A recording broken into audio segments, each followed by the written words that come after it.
Okay, thanks, Jen, for waiting, and welcome everyone to our talk with Shay Scribner on. I loved how you wrote your title, Shay, how youth, YOU, can get involved in the Snoqualmie River stewardship. And Shay is, as Jen knows, um, he's a assistant educational person for Oxbow Farms and has been working there about 5 years, Shay? Nearly 6 next Oh, month. nearly 6. Wow, that's amazing. And he's also in a manager position. Um, Now, Shay has written an honoring to the Snoqualmie tribe, as we usually start our Zooms with, within his bio. So I'm going to read his bio for those of you who hadn't seen it already. Um, Grown fresh, I love that, right here in the Pacific Northwest, Shay has always been inspired by enormous trees and the equally impressive little mosses that are so quickly occupying every available surface. Applying this enthusiasm for nature, treasures large and small, they have worked as a naturalist through Oregon and Washington, balancing his educational theory and hands-on experience to graduate with an environmental education BA and an MA in urban environmental education.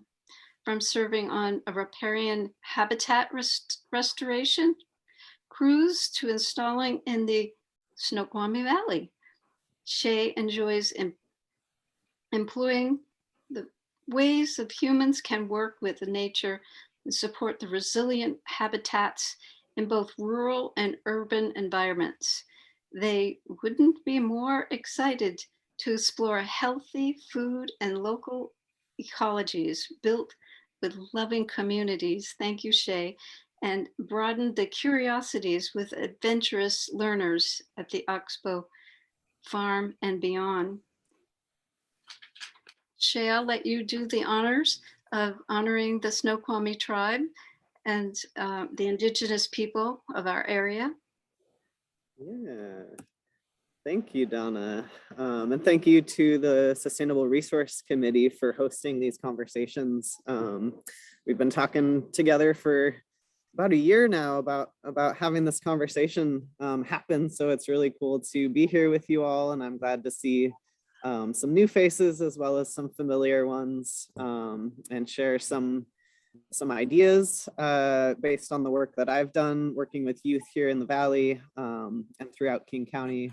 And I really do want this to be conversational. I want folks to kind of share their ideas. And yeah, we'll get a little more into that soon. But to start, I'll go ahead and just share my screen so you can read along if you're curious. Let's see if that worked. There we go. So I am right now sitting at, at Oxbow Farm and Conservation Center in the Snoqualmie Valley. We're right between Duval and Carnation. And this is the traditional homelands of the Coast Salish peoples, so specifically the Snoqualmie Indian tribe. And they worked with us and shared the language that they would like us to use to give an acknowledgement here. So I'll go ahead and just read their words. Oxbow acknowledges that we are on the indigenous land of Coast Salish peoples who have reserved treaty rights to this land, specifically the Snoqualmie Indian tribe. I'm practicing my pronunciation, something like Stukwabook. We thank these caretakers of this land who have lived and continue to live here since time immemorial. So for me, when I think about what this really means, it means recognizing that the work that I am doing, that you all are all interested in, is the continuation of countless generations of people who have cared for the land here. And the Snoqualmie tribe, along with other Coast Salish peoples, have lived and depended on this land, and in turn had reciprocal relationships with the plants, the animals, the water, and the soils that have been impacted by colonization and urban development, by farming. And I think of all the various ways that through this work that I'm doing, that Oxbow is doing, and you all are doing to help remedy that kind of those wrongs that have happened and try to rebuild positive relationships with the Snoqualmie tribe and with the land here. So let's see, I'm gonna jump back to the beginning. And yeah, so I'm super excited. Today we're gonna be sharing some ideas for how to jump into helping steward the Snoqualmie River.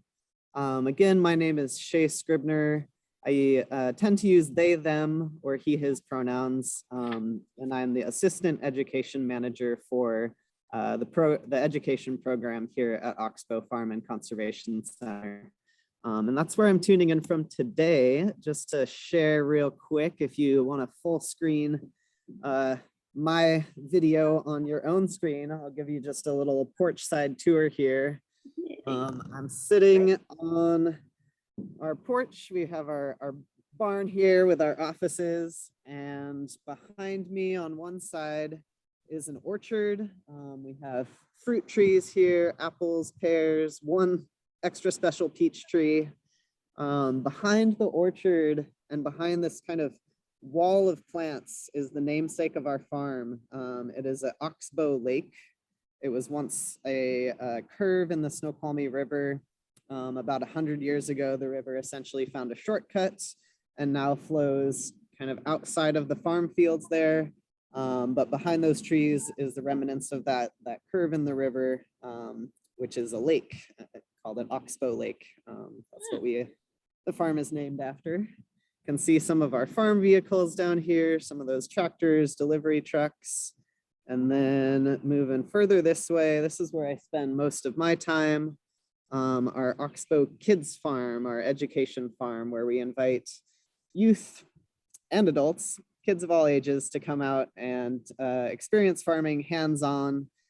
Today we had a group of third graders out, and they were very excited to hold some worms, to check out the farm fields, to taste some of the herbs that we have growing, and to talk about what it is that we do out here and how it kind of links with science topics that they're learning about in school.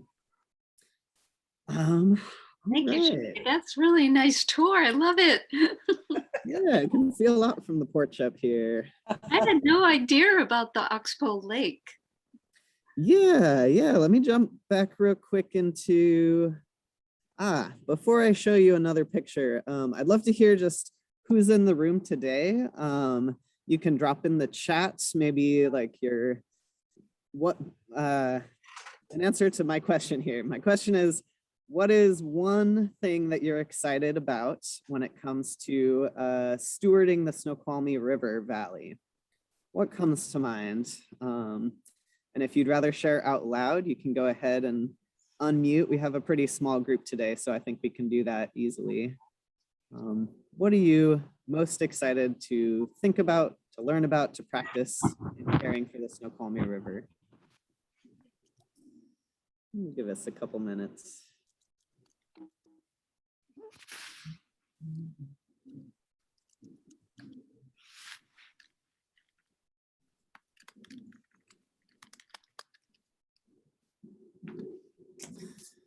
I'm seeing in the room we have quite a few folks from the Sustainable Resource Committee. I'd like to call out my sister Marin, who joined today. I know Jen works with the Snoqualmie tribe, helping to grow some plants there, both native plants and more culinary plants from around the world. Who else is in the room here? And if you do feel comfortable sharing your screen so we can see your beautiful face, at least for a moment, I do invite you to share your screen. All right. Seeing some things in the chat about how to get youth involved in some river care, how to have the river stay clean and accessible. Sandy, I see your hand is raised. Go ahead and unmute and share. Yeah, you were asking what your question about what encourages me most. And it's just the very fact that you and others in our society is getting to a point to be cognizant of the history, of our role, and of what's happened to the land and the tribe and all of that. Just that whole awareness and trying to do something to help correct it. Thank you. Yeah, it's very encouraging to see and to work with so many people who are passionate about this and kind of working in many different ways to approach those answers. Seeing also in the chat, thanks Erla, stop flooding so I can get across the valley and into Redmond. Yeah.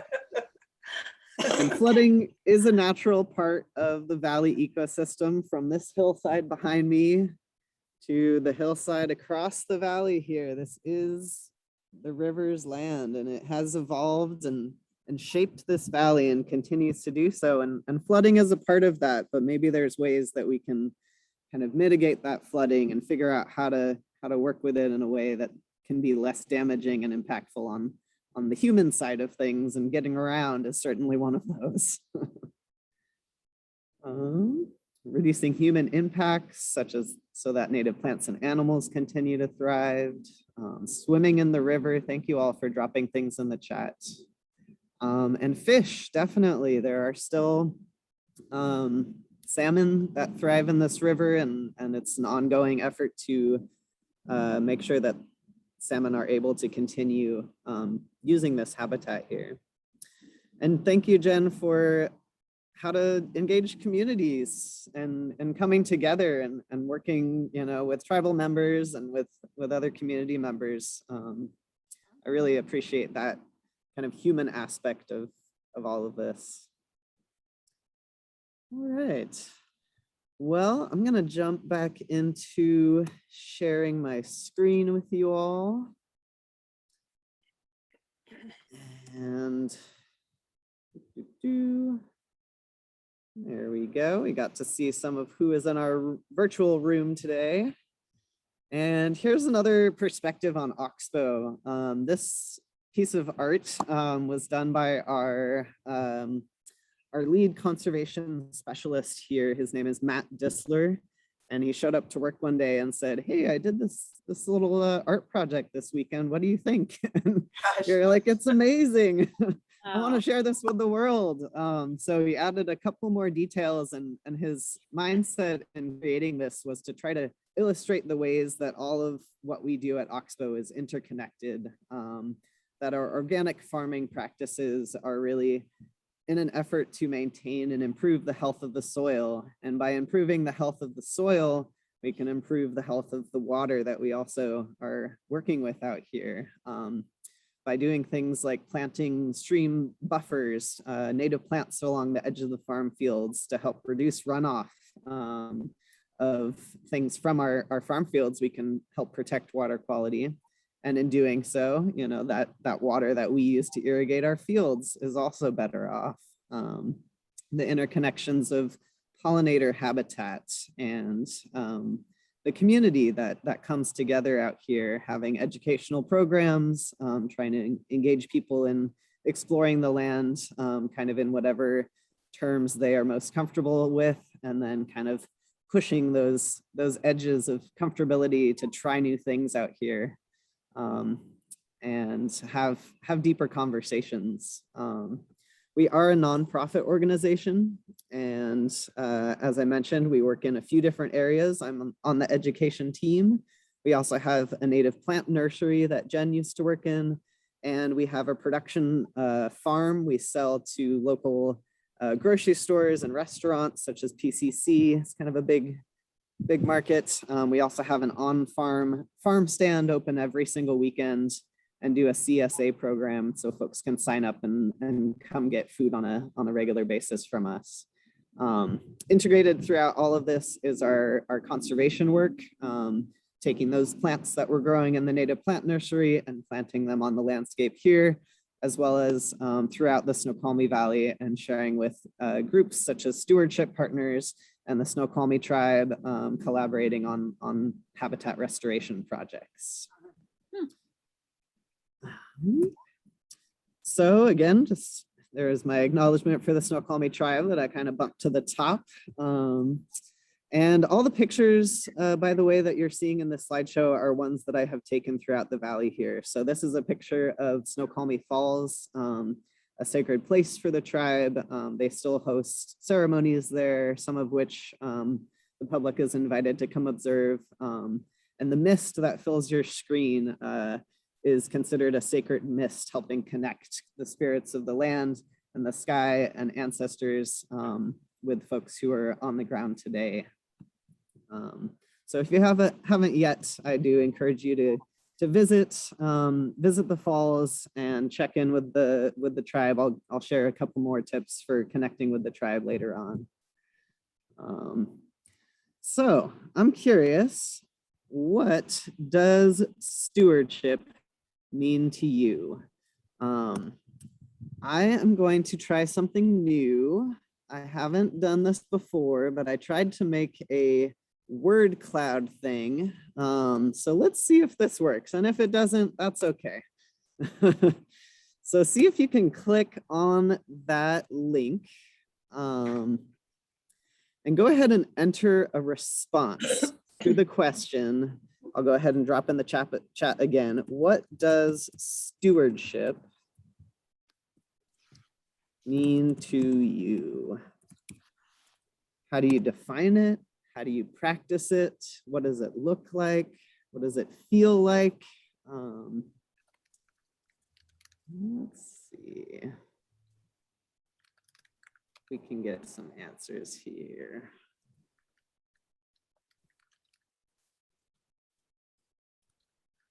And then, yeah, you can drop in the chat, or you can, looks like my link maybe is not working.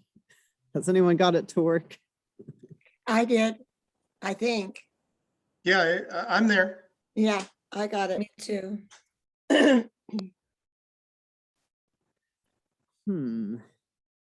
not pulling up what I expected it to on my end.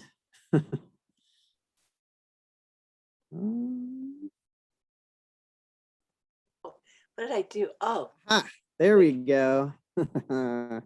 It's working. Yay. Okay, I'm gonna share my screen again, and let's see if you all can see what I'm seeing. We are making a word cloud all together. Give me a thumbs up or just say out loud if you can see our word cloud. All right, I'm seeing we have system, care, duty, essential. Ooh, I'm liking this. I'm noticing the bigger words care and system means that more than one person has put that in at once. See if I can refresh. It should be automatically updating this. There we go. Oh, that's very good. yeah. What does it mean if the orientation of the word, you know, horizontally or vertically? I think that's just the website's artistic flair. Oh, okay, okay. Yeah. Awesome. Well, cool. Thanks for participating in this little experiment to see what would happen with our word cloud.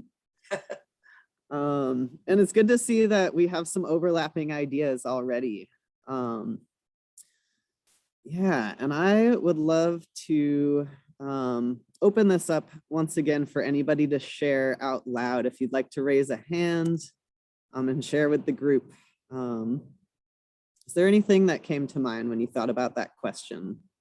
What does stewardship mean to you? Yeah, Donna.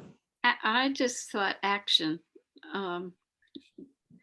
Stewardship to me tells me I have to do something. Mm-hmm.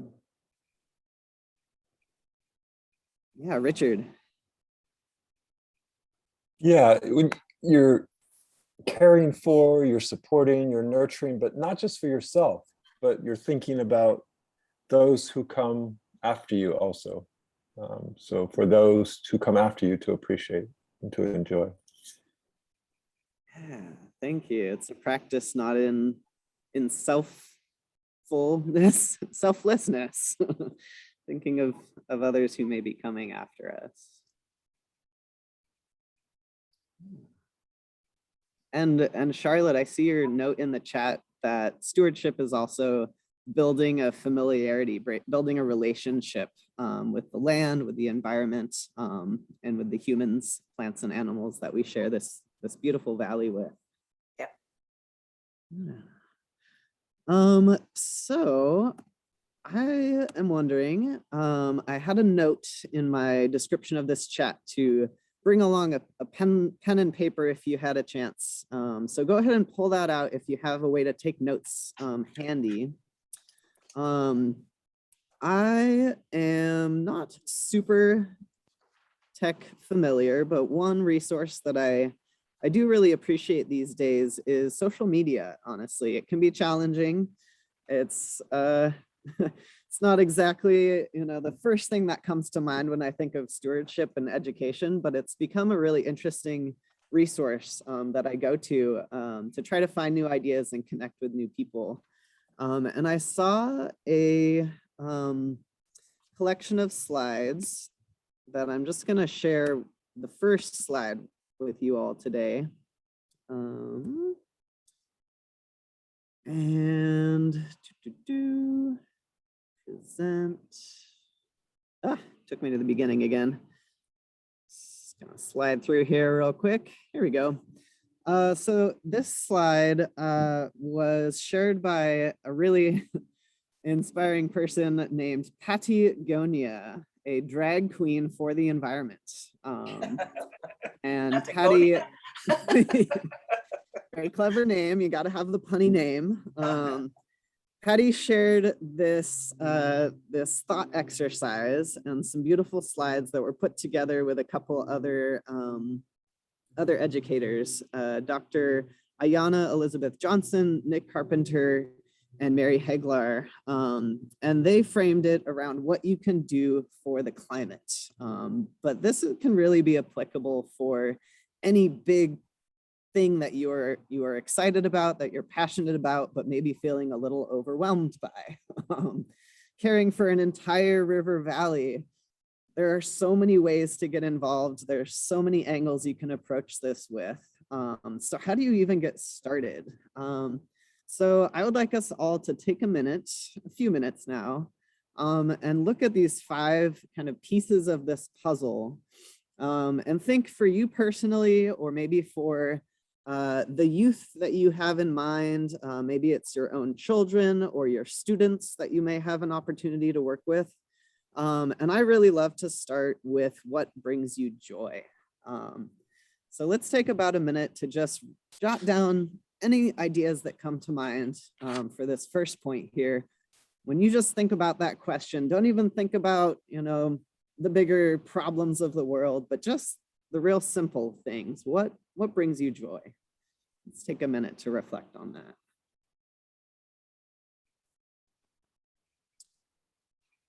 And if you feel so inspired, feel free to drop 1 or 2 ideas in the chat as they come to you.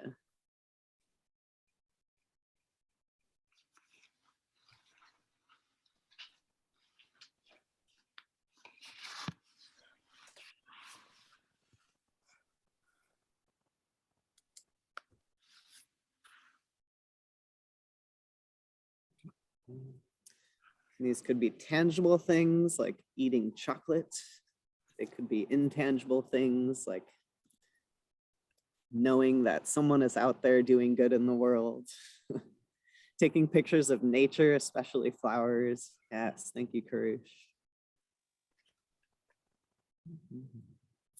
Taking walks. So then you want these put in the chat, is that right? Yeah, if you want to just drop your favorite one, the first one that came to mind, something you want to share.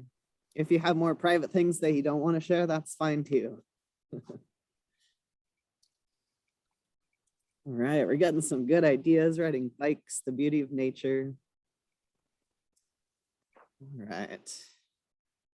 Now let's move kind of in a counterclockwise around the circle. We're going to move up to the top about what identities you hold. So this could be an identity such as being a youth, identifying as a youth or an elder in our community. It could be considering your cultural identity. Maybe you are and come from an immigrant family who has an experience of transitioning into the United States, into the Snoqualmie Valley community. For me personally, my queer and trans identity is very important to who I am. And I try to reflect on how that has shaped the way that I approach the world. An aspiring farmer, that's a great identity to hold.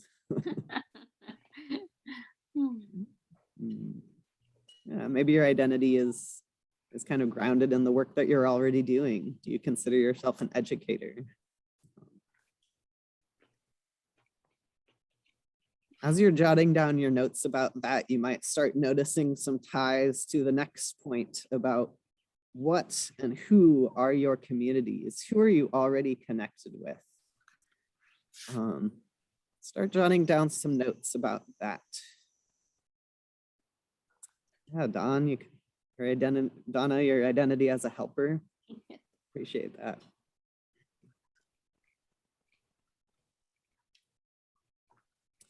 When you think of your communities that might be grounded in geography, you may consider yourself a community of the town of Carnation. I live here in Carnation. I live near Lake Joy. I would consider myself a part of the Lake Joy community. But it can also be grounded in our identities. Marin and I, we have some family. Our grandmother was from Greece. And so I consider myself, not directly tied with the Greek community so much, but it's definitely part of the identity that I hold. And I consider myself kind of a small part of that kind of extended community. The Snoqualmie Valley community. Thank you, Richard. Again, tying just to my own personal reflection about being part of the queer community and the trans community. And I've been able to find a lot of that community virtually over the last 2 years, especially with COVID.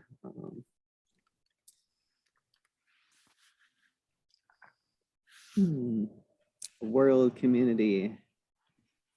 Woodinville resident. Thank you, Sandy.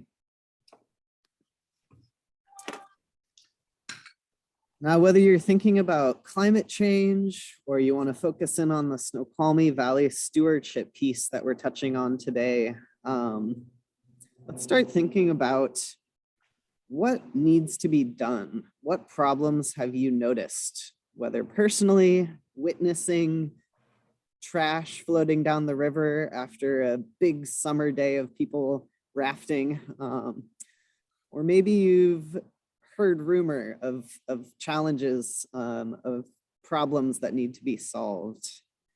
What needs to be done from your perspective?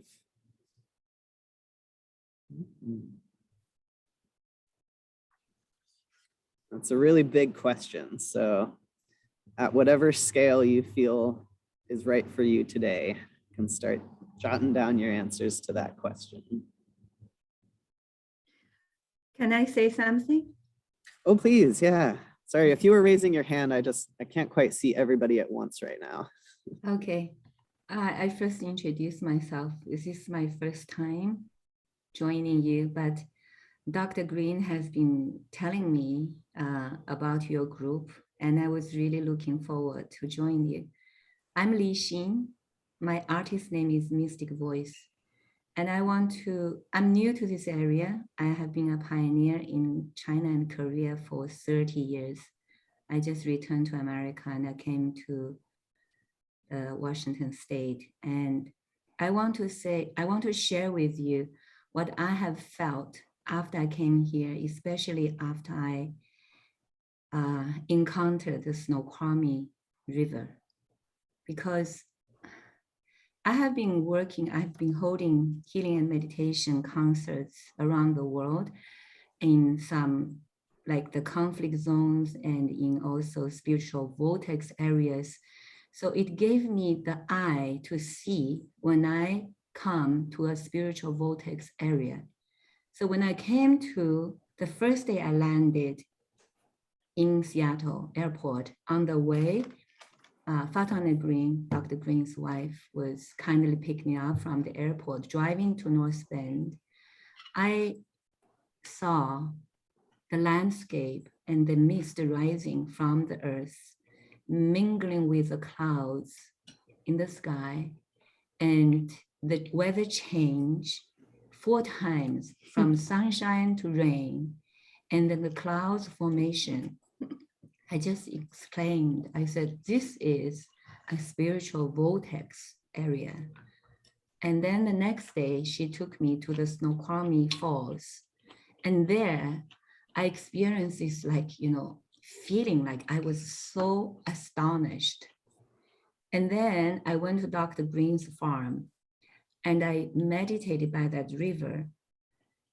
And what I see, this river is so spiritual. It has a healing energy like the Ganga in India.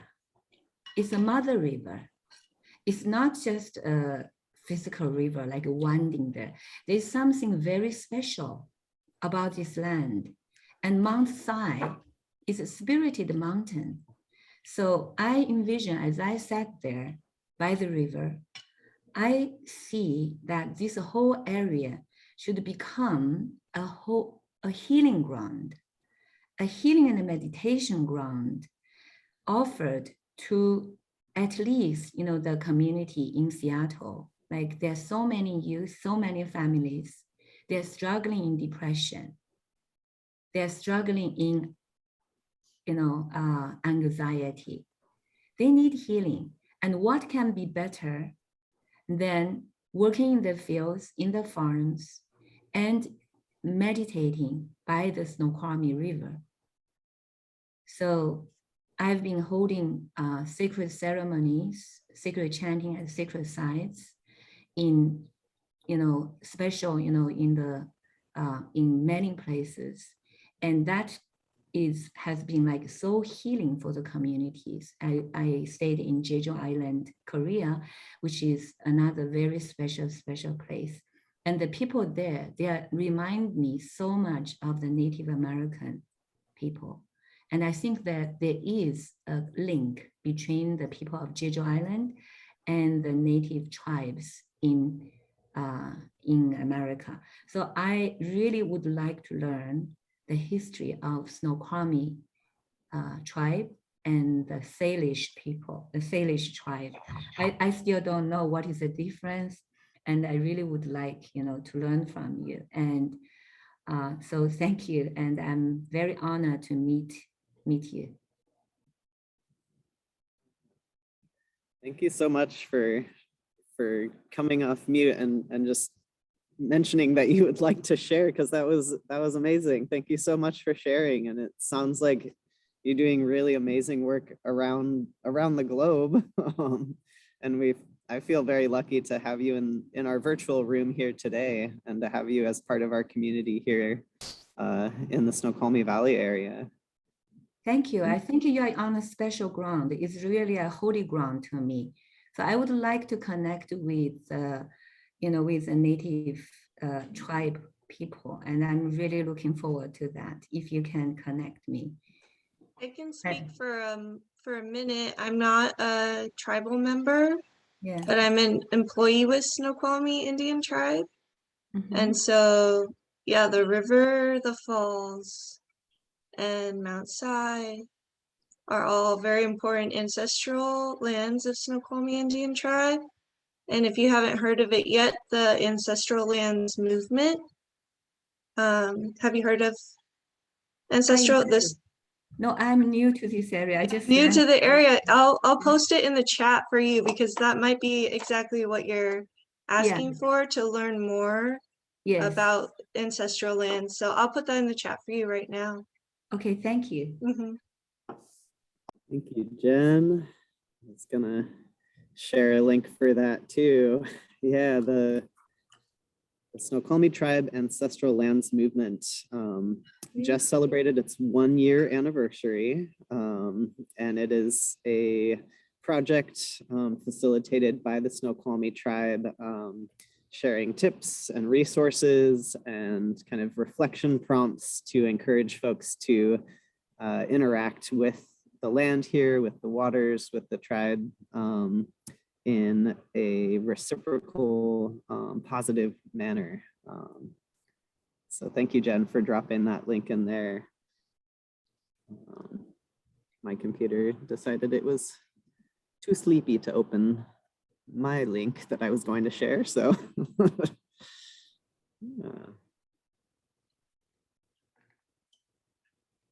Yeah, they have they share a lot through Instagram and Facebook, and they have a website that you can always go to as part of the Snoqualmie Tribe's broader website. They have a page there focused on the Ancestral Lands Movement project. All right, anything else coming to mind as you were thinking through all these and getting to this point of what needs to be done? I'm seeing a comment from Richard, noticing some fields turn from green to brown in a short period and wondering, you know, was this a natural process or is there something else going on here? And yeah, sometimes that kind of tension or discrepancy between material gain and capitalist gain versus, you know, sustainable practices that are regenerative and supportive of earth systems outside of capitalism.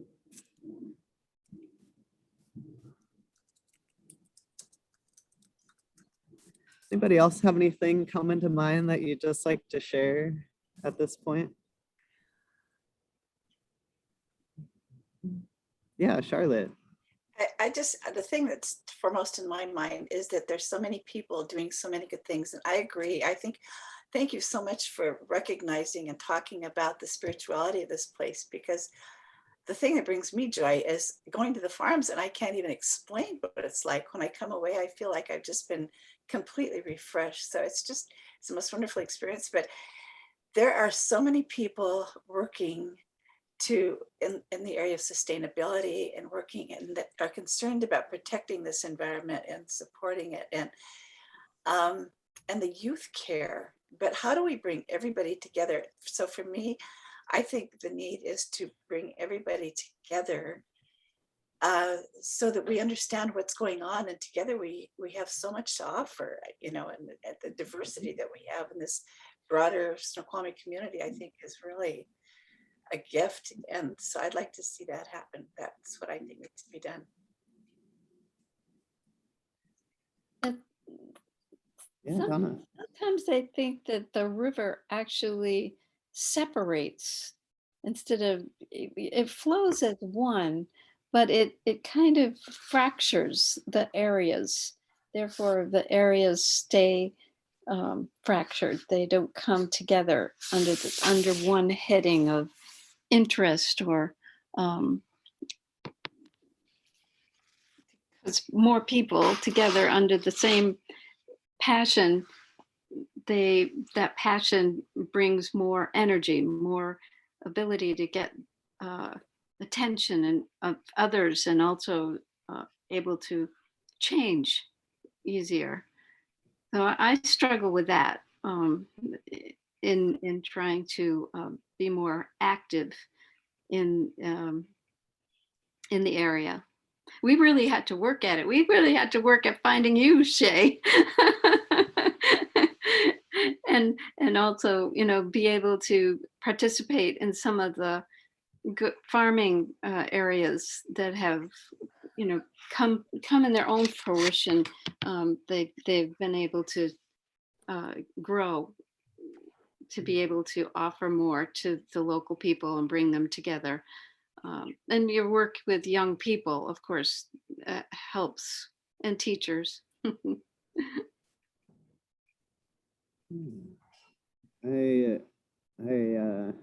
little side gig, scoop and poop and feeding cows and milking cows at Cherry Valley Dairy. And earlier today, I was looking at a YouTube video about some of the restoration work that's gone on in Cherry Valley. And one of the people interviewed was reflecting that as a farmer in the valley, sometimes he's been talking with his neighbors and they say, oh, don't let those county river people onto your property. Oh, don't let those habitat restoration people onto your property because they're gonna give you a laundry list of problems that you need to solve. And as a farmer, you know, you don't have time to take on these extra challenges and caring for the environment in this way. And I think I've been feeling more hopeful, kind of speaking to your point, Donna, of the river being a point of contention at times and being something that people do have very strong opinions about, and maybe differing opinions about what needs to be done and what a healthy river system might look like. And I think we have this really interesting opportunity as a community to really recognize that what benefits the river will ultimately benefit those trying to grow, you know, mixed vegetable crops or have a dairy or whatever other things people want to be doing on this landscape. It is all connected, and it is all a matter of coming together and figuring out what pieces people can take on with the time and resources they have that will ripple out and create a more positive effect for the entire community, including ourselves. Yes. Yeah. Zoom, I think, has helped that because it does bring people together. If we can just get the word out to them, they weren't so busy and and they could have the opportunity to actually be with us and have this conversation. There is Richard, I see your hand. Yeah. Most recently, just within the last few weeks, I became aware that, well, I've been aware that there are rights available to the use of river water. What was interesting in my investigation was that many of those rights are owned by Weyerhaeuser, and that they then in turn, for example, the county or a county program leases those rights of Weyerhaeuser and pays for that. And then those rights are then leased back to people who have the right to apply for the use of river water. Are you knowledgeable about that going on? And if so, maybe a little bit about that. To a small degree, I'd say. Yeah, I'm not too knowledgeable about Weyerhaeuser specifically holding water rights, but I know it's been historically, like, the use of water from the Snoqualmie River for things like agriculture is something that has been kind of grandfathered in for many farmers who, you know, have historical ties to the land here and maybe have been able to keep those rights. And one point that I've heard about is new farmers and people who are interested in using that water feeling like there is no pathway to accessing those rights, no clear way for them to get the water that they need to do the work that they want to do. And yeah, I think there's a lot more that I would like to learn about it, and it's definitely. Well, I can just share with you that I applied for rights about 1 month ago, and that process was not difficult. But I was just curious. I find it interesting that a large corporation actually has rights to the river that they then lease back to the county that leases to people who live on the river. It was a little, it didn't make sense to me how that occurred, first of all, and then moving forward, does an organization like this, that's this large, that is a limited interest, how are they, in a sense, controlling, if you will, the rights to people using that water? So it may be available to us today, but will it be available to us next year or 5 years from now or so forth, because it's on a yearly lease basis, right? So at any time they could say, oh, sorry, we're not releasing the water rights to you, which is, it's interesting that that could actually occur. And is that just, if you will, you know, in the sense of justice, is that in fairness, is that, how do we allow that in a society, and can anything be done about that? Yeah, that's very interesting. I didn't think anybody could own water. I mean, do they own the rain? That and it makes you wonder. Do they? I mean, it sounds like sort of like what's set up in California in terms of the farmers who use the Colorado. Is it the Colorado? What is the gorge? Whatever the because of the dams. What is it, Mary? It's the Colorado. Yeah, and it's based on the dams, the people who invested in the dams, and therefore they can control the water because they invested to hold it. But Thanks for coming today. Today I'm presenting on and having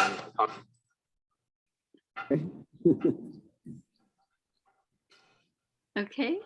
You're asking really great questions. And yeah, I don't claim to have answers to a lot of these really big questions. And I think it's, you know, maybe one piece of finding answers is just continuing to ask these questions and think critically and talk with as many people as we can about them. Because a lot of people are, you know, not even realizing that this is the way things have been set up. Oops. And I see. Yeah, sorry, I've just posted in the chat and I think a couple people have seen it. The Snoqualmie Tribe's Resilient River Corridor Project. It's just a form of stewardship, continuation of stewardship. Just something for you to look at later on your, it's about a 30-minute video. Oh, thank you. Okay. Thank you. It's That's a really great. interesting plan. And one thing I appreciate about the way they did the research and presented this plan is that it's very community driven.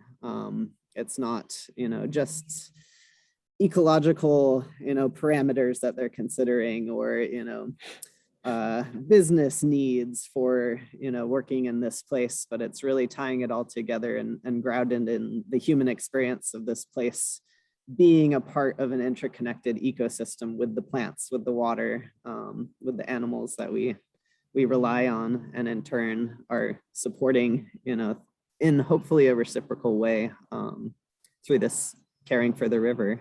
Thank you, Jen. Is it possible to ask questions about Oxbow and its involvement with children, youth, education, and so forth? Totally. Yeah. We can jump into a little Q&A and then I'll finish things up. We do have about just a time check, about half an hour left, but that should be plenty of time for a little question and answer. And then is there a fee? Like, for example, I'm involved with a network of what are called a junior youth spiritual empowerment program. And so these are the ages between 11 and 14. And as part of their program, they actually have like science books that they study. One of them is called Observation and Insight. And it's looking at things in nature and understanding the material and the spiritual connection between those things. And so they actually go out and they investigate leaves and they investigate, you know, other plant forms and animal forms and so forth, and look at the interconnection between, if you will, those things. I know that Oxbow itself does camps, but is there a charge for other youth programs engaging with Oxbow in some way? Great question. Yeah. So we have a few different ways to interact with the education team. Like you mentioned, we have a summer camp program, which is kind of for individual kids or families to sign up for. We also do field trips. So it's kind of a facilitated exploration of the kids' farm, very hands-on, very curiosity driven, depending on the folks who are coming out. And those are offered at a sliding scale. All of our programs are offered at a sliding scale, ranging from like $50 and up. But we also have scholarships available. If $50 is too much, then you just let us know and we're happy to offer like a no questions asked scholarship, basically. $50 per individual or per program. per program? Okay. Mhm. Yeah. Thank And that's you. been something that that we have been trying to do in kind of reflecting on what we can do to support the community and how we can be more equitable in our approach to education, is really like recognizing that, you know, cost for anything is a barrier. And as a nonprofit, we want to do what we can to reduce that barrier while also, you know, being able to Sure. make sure that I sustain. get a, Exactly. you know, a living wage. So that's, Sure. we started doing sliding scale as one Mhm. way to offer that. And so who does one contact if they have groups that want to engage with Oxbow in that way? Yeah, our website is www.oxbow.org, and I realize that's not a link, so you can't click it, but you should be able to copy it in. And our email, oxbow.org, is education@oxbow.org, goes to our education team. If you have an idea about how you'd like to collaborate or a custom program, we're happy to talk with you. Great, thank you. Sounds like a really interesting group that you're working with. I would like to just jump back to my presentation a little bit and then save some more time at the end for some Q&A. Just to wrap up this little thought exercise that we were doing. This kind of fifth piece here of what are you good at? So maybe you're good at music. Maybe you're a musician who can bring people together in that way. Maybe you have language skills and you can communicate very clearly with people in an inspiring manner through giving empowered speeches. Maybe you're good at being an educator, noticing my sister here in the room and her way of working with young children in a way that gets them excited about whatever they may be learning about. Let's spend just a minute to think about, what are you good at? Maybe you see those ties already to the Snoqualmie River, or maybe it's just random things that you might be good at. Like, I'm good at juggling, you know? Spend just one more minute kind of thinking about that, jotting down your notes. And then as you're wrapping up your notes, take a look back through all those other points that we touched on. You can even draw out this Venn diagram if it helps you to start thinking, or, you know, draw some lines tying these different ideas together. And this is an exercise that I like to do with people of all ages. You can do this with a second grader. With preschoolers even, you might think about it, approach it in a more simplistic way. But this is a way that I have found to just start thinking about things. And Sandy, thank you for dropping in the chat there, organizing. Maybe you're good at organizing, or I know shout out to the Sustainable Resource Committee for being good at trying to just reach out and say hello to people in the community. Ooh, restoring. I'm seeing some good things in the chat. So all these pieces, when I first sat down with this topic, my mind jumped into like, all right, habitat restoration projects. You know, we can encourage youth to get out there and dig up blackberry and plant native plants with some restoration crews, because that's experience that I had. But that's not going to be something that everybody is excited about. Some people would rather sit at home. Some people would rather go to a coffee shop and talk with their neighbors about some of these community challenges that we're facing. So I wanted to share this tool as a way to think more creatively about what stewardship even looks like, and how you can practice that in your daily life, and encourage this style of thinking with any youth that you may be working with. With that in mind, let's see if I can, there we go. Why this work really matters, and like a personal example, before working at Oxbow, I worked for a few years with the Washington Conservation Corps. We got to work with the Department of Natural Resources and Parks and with the King Conservation District. And a lot of my work was outside, getting muddy, digging out plants that were growing a little too aggressively and maybe were not indigenous to this place. Blackberry is a great example. The non-native varieties can really take over an area very quickly and outcompete a lot of our native plants here. And one piece of that I took with me was just how building a personal relationship with even a single tree can really make a difference. So this is I didn't have permission to share pictures of kids through this presentation, so it's just some selfies.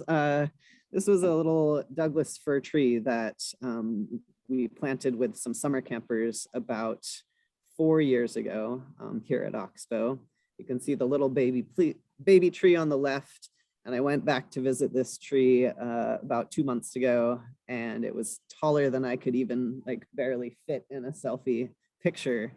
So the legacy of these kids coming to even just 1 week of summer camp out here and participating in one tree planting ceremony continues to live and grow here at Oxbow.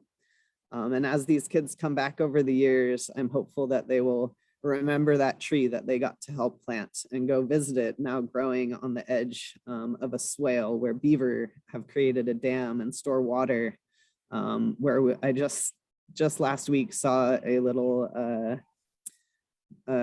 weasel try to run across the bridge toward a group of kids on a field trip, and then realize, whoa, that's a group of kids, and ran away. But those kids are part of building a habitat that can support that wildlife out here. So that's one example. And I'm seeing in the chat some things that you're good at about connecting to the land and traditions, bringing people together, creating a vibrant community with a common vision, and holding sacred ceremonies in sacred ground. Thank you for sharing that. Yeah, there's so many layers to this work, whether it's, physical labor that you're contributing, whether it's grounded in your spiritual beliefs and how you relate to other people in the land through that lens, or just in your belief that if we come together as a community, we can make good things happen. I do have a few ideas here, kind of in no particular order. If you are interested or know some youth who might want to jump into some hands-on habitat restoration work, the Snoqualmie tribe facilitates restoration projects. Oxbow is working with the tribe on a project in Fall City right now. And we do second Saturday work parties, both out here at Oxbow and on some remote projects like that one in Fall City. You can check our website, oxbow.org, to find more info about that. Stewardship Partners is a local nonprofit that also hosts volunteer events, local conservation districts. Right here, we are in King County, so it would be King Conservation District, but I know Snohomish Conservation District, Pierce Conservation District. No matter where you may be, there's lots of ways to get involved through your local conservation districts. Adopt a Stream Foundation is always looking for volunteers to help with stream monitoring, collecting data about water quality parameters.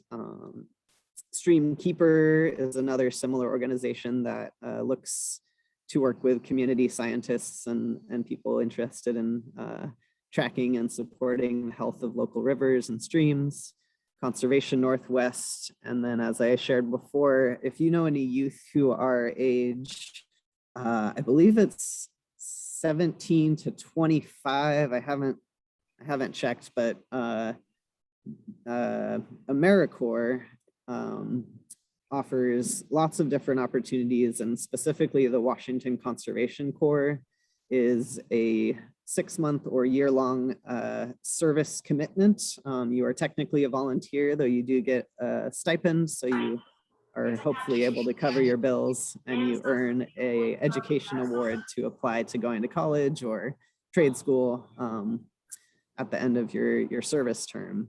So I'm always pointing young people toward that. I found it as a really valuable way to not only gain like skills, but build connections in the local community with the different organizations that I was working with, and people that I know through the Conservation Corps are now doing a whole lot of work with a lot of these restoration groups that I've shared and more. You can also, if you're just thinking more at a home scale, keep in mind the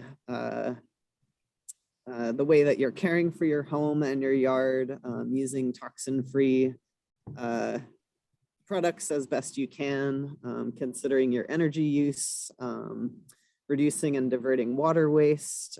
Rain barrels are a great way to become part of the water cycle and really slow that water down, potentially reducing some flash flooding events, and then be able to use that water in your own landscaping.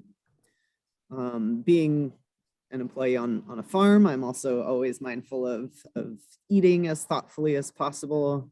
There are various ways that you can approach your diet in whatever way works best for you, but we live in a really amazing place to connect with local farms and eat as locally as possible, which can have really beneficial impacts on not only the local environment, but on sustaining our local community's economy and supporting each other financially. Education, if you found even one little nugget of inspiration tonight, I encourage you to pass that on and invite your friends, your family, your classmates to join in this conversation. And then continuing to learn. I really appreciate what you shared, Richard. I think it was you about how you have a textbook about making observations and noticing patterns, and listening to the land and learning through the plants and animals that you're interacting with. Shout out again to the Snoqualmie Tribe Ancestral Lands Movement, who shares a lot of tips on how to recreate responsibly and interact in a reciprocal way. And showing up in whatever manner you can, whether that's in person or online to events like these. Your presence is valuable, and it lets people who are doing this work know the impact that we are potentially having. I think I should be able to share this presentation with you, maybe in a follow-up email. I do have some clickable links in there. One of them is to the Stewardship partners. They have a Snoqualmie Valley Stewardship Handbook that offers a lot of ideas, and a link there to some tips from the local government on what you can do. They have links on that webpage to a lot of these groups that I've shared and tips for how to get involved.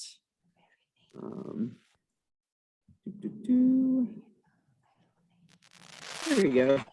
And if you're looking to do a project with kids, whether that's starting a school garden to try to grow your own produce, or funding a art installation about why the river matters and why people should care. I grew up in Portland, Oregon, and I remember seeing on some of the fences around schools, students had painted salmon and then hung those on the fences as a way to draw attention to the needs of local salmon populations.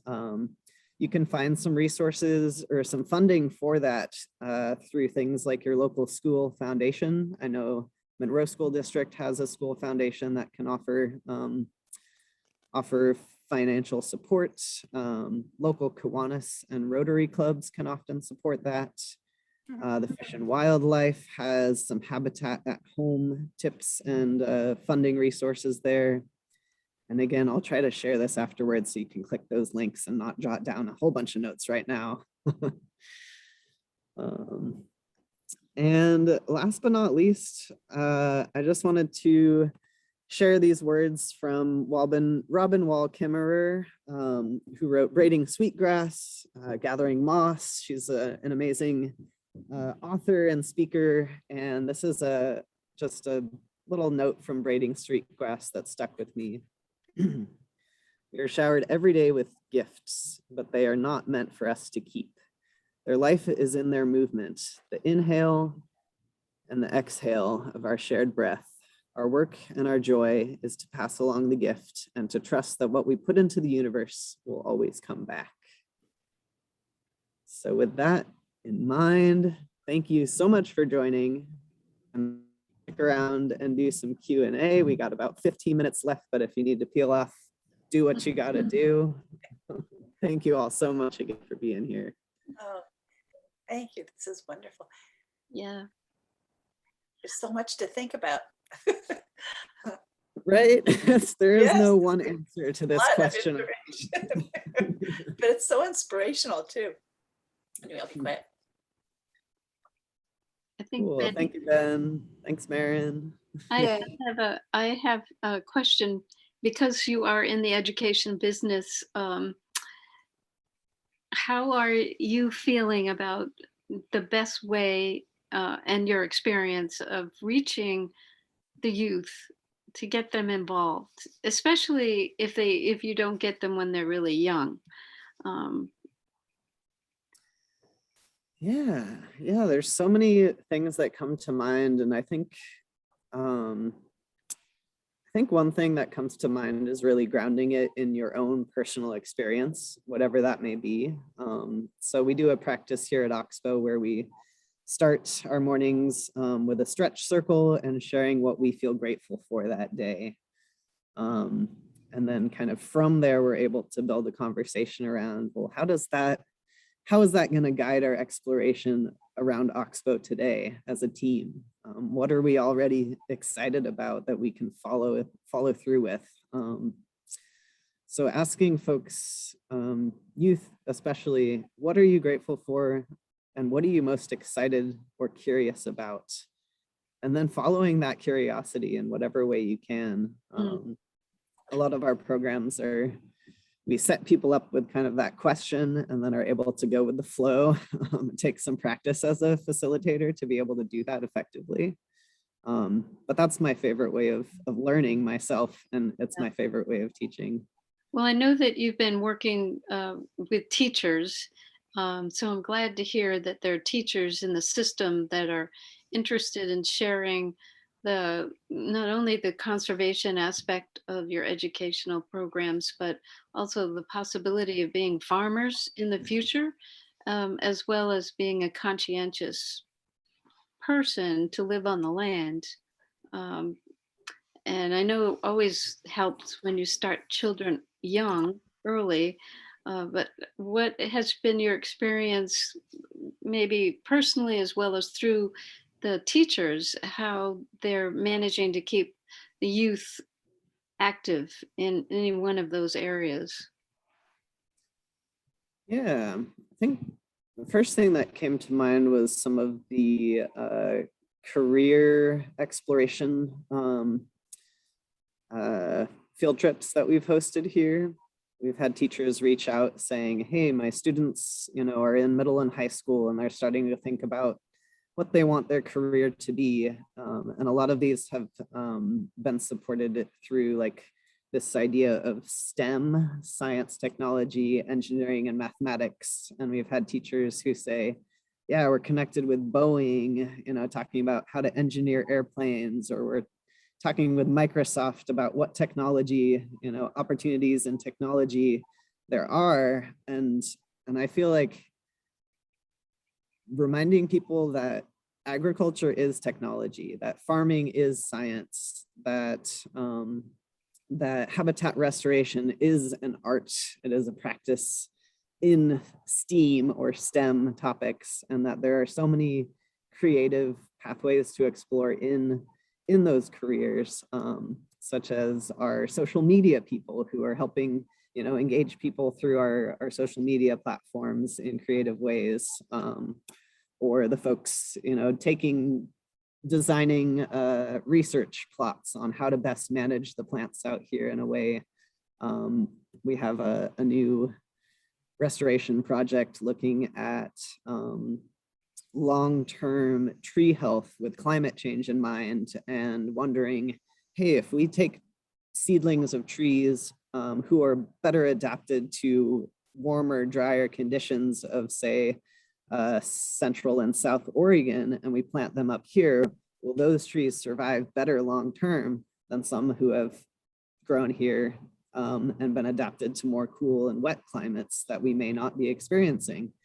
And so, yeah, Donna, I'm spiraling a little here in my answer, but finding those questions and those concerns that kids are dealing with at any age, whether they're figuring out, you know, what do I want to do with the rest of my life, or what is my passion and how can I dive in, and helping them notice all these interconnected factors of the work that we're doing here. Yeah.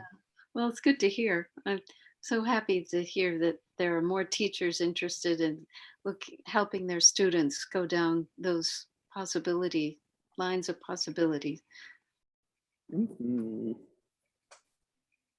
So, Richard, I see your comment or your hand up. Yeah, I think one of the things that I feel like if one wants to, everybody should have the opportunity to learn. And it's very simple, you know, the very simple process of doing a soil sample in your own yard and understanding the soil science or chemistry behind that. And whether you're just a backyard farmer, a backyard gardener, or someone who wants to farm, I think there's like this barrier, you know, that exists for folks about, oh my God, that's too complicated for me, right? But I think, if the county conservation program has this thing where they'll give you so many free soil samples per individual over a period of time.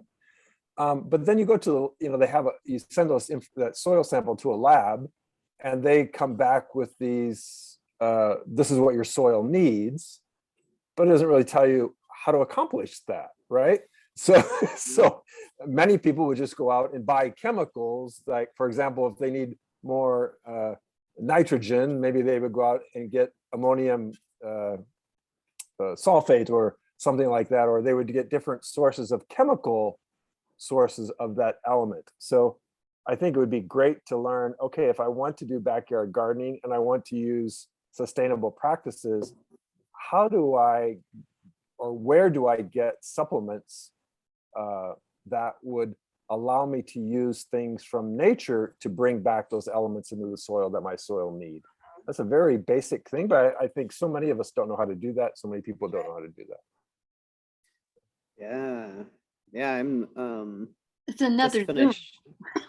Yeah, that's a whole other lifelong conversation as well. I'm in a permaculture design course right now, hosted by a group. I'll drop their name in the chat. It's called Earth Activist Training, or EAT. And they host lots of classes. And one thing I really appreciate about them, and the reason I ended up doing my design course through them, is they focus on social permaculture and the idea of building community locally and at a global scale and sharing resources. Whoops, I just shared it directly with one person. Earth Activist Training. And yeah, maybe all you're doing is caring for one little pot of basil on your kitchen windowsill. And that's valid. That totally counts. You're caring for a living being. And yeah, then you can start layering on the complexities depending on your circumstances. And the go-to answer to any question in permaculture is, well, it depends. There is no one answer, and I really appreciate that style of approaching any project. I think I- Charlotte, yeah, Charlotte had her hand up. So Shay, I just want to note, do you reach out to the schools, like the local schools, or do they reach out to you, or is there any kind of an interaction there? Or how do people make that connection with you? Yeah, it has evolved over the years. Oxbow was founded as a nonprofit, I believe, in 2009, and we've been steadily growing ever since. So we've kind of reached this point where local schools know what we offer and check out our website and are able to kind of register online. We do some outreach a little bit. I think I would personally like to do more for things like volunteer opportunities. We're looking for summer camp volunteers right now. Just a little plug, if you know anyone age 15 or older who wants to hang out for a week of summer camp with kids out here. We do need more volunteers. And it's sort of a school by school, district by district thing about how they would like us to interact with them too. Some of them you have to go through certain channels in order to connect with their students or teachers. I know a volunteer. Can I volunteer my son? Yes, please. He is 19 and he's coming here end of June. Oh, awesome. Yeah, I would really like him to work in a farm, and he wants to, he really wants to get some internship experience. That's super cool. Let me see if I can. He's share this. musical. He plays the guitar. He plays piano. He plays the flamenco guitar, and he's really a cool kid. That sounds awesome. We do a lot of singing with our camp. We start every morning with morning circle and finish the afternoon with a closing circle and sing at least one song on either end of the day there. So can I come visit your farm? Is Oxbow Farm? Yeah. If you want to just come and explore, we are open every Saturday and Sunday, open to the public to just come take a walk around. We have a couple maps to our trails so you don't get too lost, hopefully, just lost enough. And yeah, I'll mention that in the chat too. Saturday, Sunday, 10 a.m. to 4 p.m. Open access. And we also do some events. Oxbow Farm? Okay. Our next one is coming up in June. I forget the exact date, but we're doing a big pollinator day. So we're going to have a couple special activities going on and some booths for local partners that you can come talk about bees. And we're going to have a bat here, a real live bat meet and greet. She was rescued. Greet the bat. Love it. Sandy, I see your hand up. Thanks for your patience. Yeah, no, this is totally off topic. It has nothing to do with what we're talking about. It just has to do with your farm. And I listen to NPR all the time, and I heard contributions, but was it NPR or KCTS? One of those. And it was Oxbow Farms was a supporter of the whatever I was watching or hearing. And so I was kind of impressed, and I'm thinking, is that the same Oxbow Farm that you are? Oh, I don't actually know. That's a great question. I should ask around. We're a pretty big team. I've been working here for, it'll be 6 years next month. And we've grown a lot in that time. And now there's like different people doing different projects that I am not as tuned into. So I'll have to ask. Yeah. I heard it on the radio advertising your, I think it was at least your open hours for the weekends and your vegetable stand. Cool. And then said that there were other opportunities for classes and so forth. And that was on NPR, PBS radio. Yeah. What I heard was just, you know, how they announce sometimes the supporters. Yeah. And that was where I heard it. It was not advertising any event or timing, but it was just as a supporter, Oxbow Farm supporter of this station or whatever. So I thought, really well, that's pretty cool. Really cool. I'll pass that on to our communications team and let them know that people are hearing that. That's really Yeah. cool. Yeah. And we were I was personally happy that we had already contacted you and had you available to do the Zoom. So this is great. But we have about, I don't know, 2-3 minutes left. If there are any other questions for Shay, I only have one last one, Shay, and that was if that map that you showed us at the beginning of your slideshow is available for sale, because I think it's noteworthy to the artists that it was excellent, and I'd love to have it as one of those kind of historic icons in your collection of local art. Yeah, I don't think we've had it for sale. We've just been sharing it for free. I can definitely send a PDF, and Donna and other organizers here, I would love to send a follow-up email to everybody who was able to join us today and share a link to my slideshow, and I can share a link to that as a PDF and a couple other resources. Thank you, Shay. Thanks so much. Yeah, there's so much information there. It's a wealth. I mean, there's so many resources and so this is really, Shay, thank you. We could have you come back and do 3 more talks, I think. It could In between the other jobs you have, Shay. I'm excited about many things. Yeah. Shay, if you send me the PDF, I can make sure everyone gets it. That would be Okay, thank you. great, thank you. Yeah. And you've Yeah, had yes, I'd like to thank you as well, Shay. Very interesting and involving. I felt a part of it the whole time. So thank you. Your presentation is really, really wonderful. Thank you. And I'm glad I met your sister. yes. Yeah. Yeah. There's definitely a family resemblance there. Yeah. Yeah. And you've had the perfect backdrop and really real today for us this evening. It's very, I feel like I'm at the garden at the farm with you because it's so nice. But yes, like others have said, thank you, Shay. You've done a fantastic job for us tonight, and looking forward to visiting the farm more this summer. And now that the river is receded.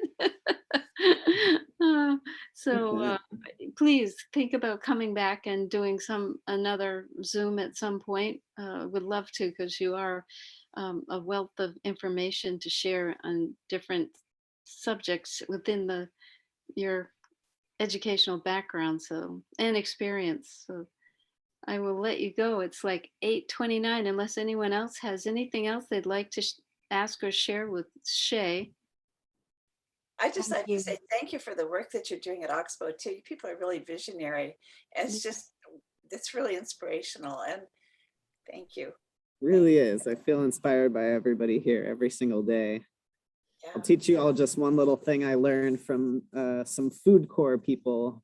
We're part of an AmeriCorps team. A lot of the folks are in Bellingham, but they work with partners around the state. And it's called warm fuzzies. You just warm up your hands, get that friction going. Once it starts to feel a little too hot to hold in yourself, then you just share it with everybody else. Oh, okay. Okay.